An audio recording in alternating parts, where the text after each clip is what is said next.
conflicting information. Some information we got was your landlord should fill it out for you. We have that actually documented from the U.S. Census Bureau, from members of the Census Bureau, and we got that information out. We got information, there's an 800 number, call the 800 number. They call the 800 number, that 800 number is not up and running until April, I believe. It's running now. They cannot complete the form on the telephone until April 12th. But Okay. they can call the number and have a form mailed to them. But if that apartment doesn't have a designation out, the postman will not be able to deliver. So the landlord's filling it out is the incorrect approach? The landlord, unless the resident agrees and tells the landlord, complete the form for me, but the landlord cannot include that apartment in the basement as part of the household. If they check off, I think there's a box that says not a family resident or not a non-resident. Fernando, I think there's a misunderstanding. Could the landlord count them if they're living in the same premises?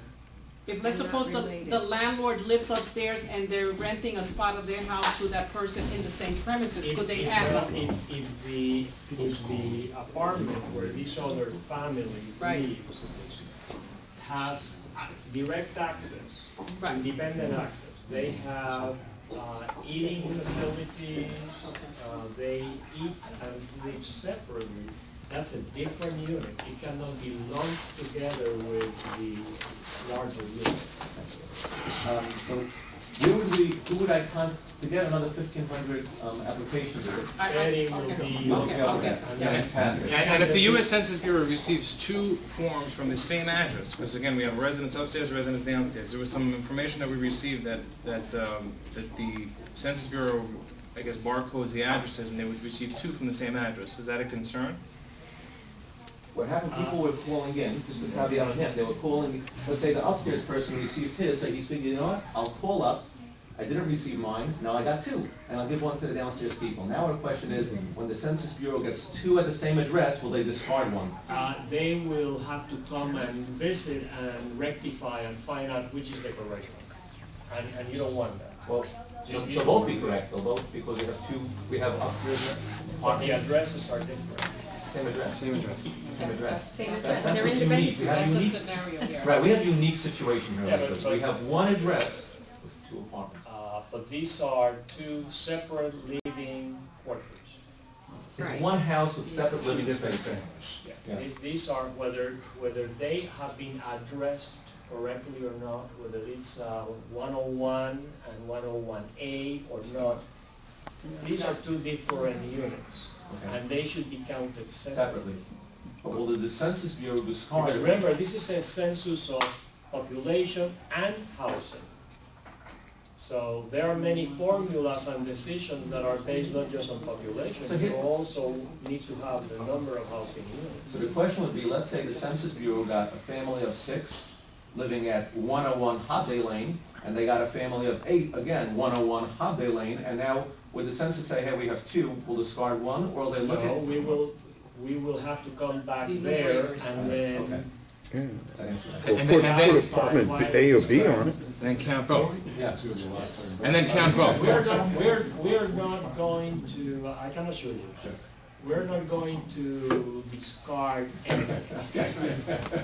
Only if Fernando sends 2 forms with the exact same population, the exact same characteristics, then and only then we will keep only 1. But if there are different people with different demographic characteristics, we are not going to discard. We're going to resolve that. Minnie, we do have apartments here, you know, that are registered that way.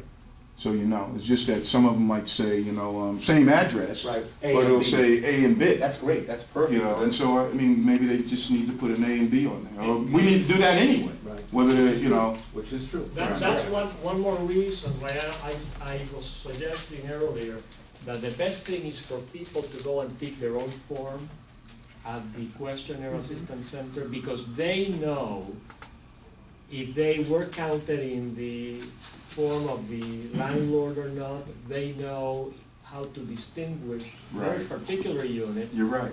from the other one, I think that's a Fernando? much safer way of doing it. Would it be good for us to suggest those families that live in the same quarters that if they do to the questioning assistant or B count decide they put B like in the back of the number, just start telling them that so like that we could separate Yeah, it? separate. For example, 101 Main Street basement apartment, Right. or in some way to designate that that is a separate They may be unit. reluctant. The message needs to be to tell them that it's safe, that no one in the housing department, Nobody's gonna know, it's Right. is confidential. going to get that information. Does that mean even if they're coming now back to clarify, let's say they get these two barcodes from the same address, and then they want to come back and clarify which one was right, and they realize that they're both right, that information also will not be shared. Correct. Nothing is shared, Correct. nothing is shared, Correct. absolutely. And what happens if they come and nobody's home? Yeah.